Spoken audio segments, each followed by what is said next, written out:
मुंबई पुणे एक्सप्रेसवेवर धुक्यामुळे अपघात, टेम्पो चालकाचा जागीच मृत्यू। मुंबई पुणे एक्सप्रेसवेवर पहाटे धुक्यामुळे आयशर टेम्पोच्या अपघातात टेम्पो चालकाचा जागीच मृत्यू झाला।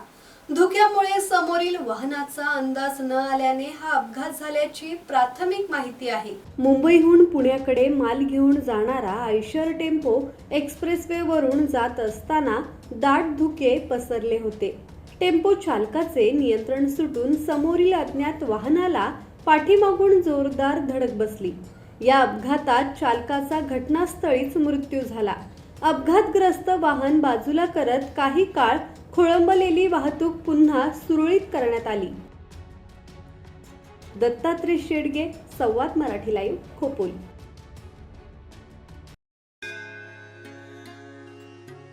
श्री गणपती संस्थान महड, तालुका खालापूर, जिल्हा रायगड। श्री वरदविनायकाच्या भक्तांसाठी भक्त निवासाची सोय, स्वच्छता आणि 24 तास गरम पाणी, सीसीटीव्हीची नजर। आगाऊ नोंदणीसाठी संपर्क करा 02192 26 69 12 72 76 47 38 54।